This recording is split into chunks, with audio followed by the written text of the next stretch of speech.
Greetings, fellow dragon fruit growers. This is Paul, and I've been getting all these cuttings ready to root here.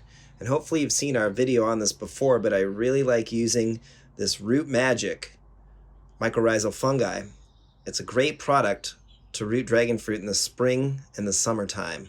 So now that it's warmed up a bit in Southern California, Zone 9B, I'm back in the greenhouse here, rooting all of these interesting cuttings. So I thought I'd go through a few of them and show them to you. Maybe you'll learn about a few new varieties today. Now, first off, this is Kwang Ong Self-Fertile. There it is. And this is possibly the original American Beauty. So there's more to that story. We'll talk about it in the future. I'll do an episode on it sometime soon. Up next, you can see here is a Guatemalan hybrid, and it's from Taiwan, of all places. So I'm excited to see how this grows compared to some of my other Guatemalan varieties that I have in the collection. And here's one I find really interesting. This is a self-fertile Guatemalan variety from Guatemala, and look at how different the traits are. It's got different spines, it's horny, and it's definitely different than the traditional looking Guatemalan type. You can see here's Hylocereus guatemalensis to kind of compare the two, see? So definitely some unique traits. I'm really excited. My friend Leo said this one tastes great. Up next, here's Purple Dawn, which is an Australian variety. And also I have Dawn Supreme back there. So these are just getting rooted, and I'm excited to see how they do this season. Up next right here is Panama Gray, or Gray Panama. And this one, believe it or not, looks kind of like an Ocamponus, but it produces a white-fleshed fruit. So Gray Panama.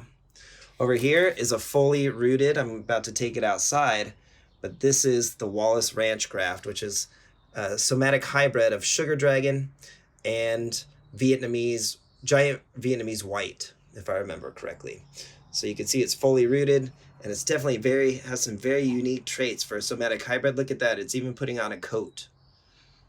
So I'm excited to see how that one does. It's gonna go outside, hopefully get some more nice weather soon and start some new growth. Now here is Linda's Asunta, which is most likely Asunta 2, which is a very sweet, slightly pink fleshed fruit. Up next, here's Red Taiwan number 5. Now I have Red Taiwan, but I also have this Red Taiwan number 5.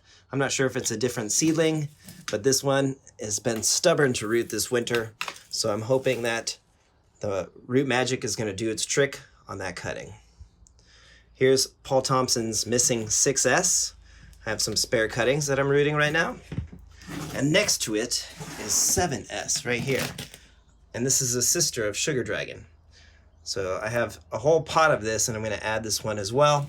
This is from a different source. So 7S.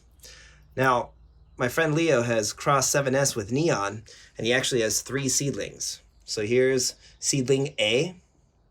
I have seedling B already on a trellis, and that one grows fast and is very prolific, but it's more sensitive to cold weather.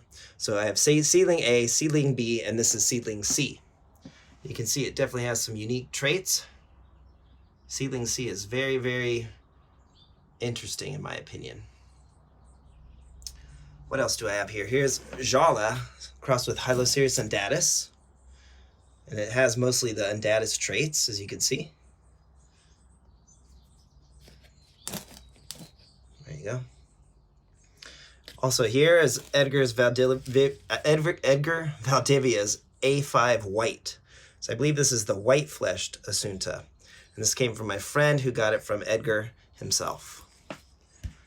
Here is another one from Edgar. This is his Red Undatus, which is self-sterile.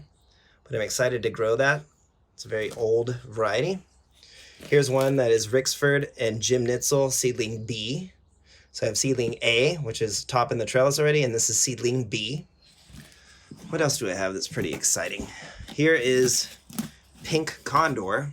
So I've noticed that there's speckled condor, and I believe pink condor is the same thing, but I'm going to grow this out and find out.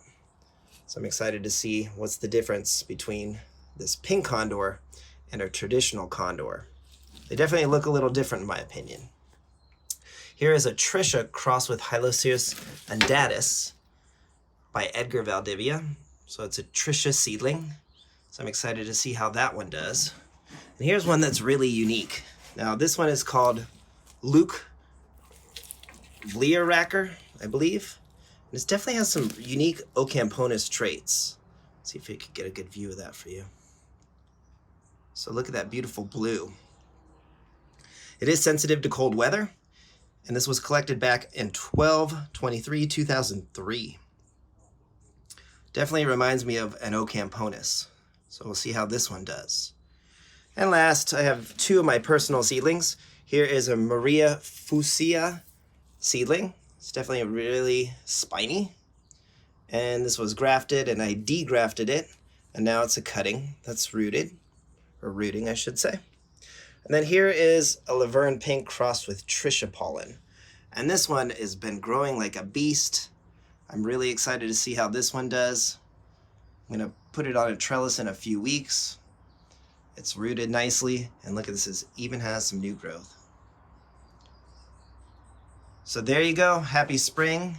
Go ahead and give us a like and a subscribe. We'll keep them coming. Have yourself a wonderful day. Take care. Thanks for watching.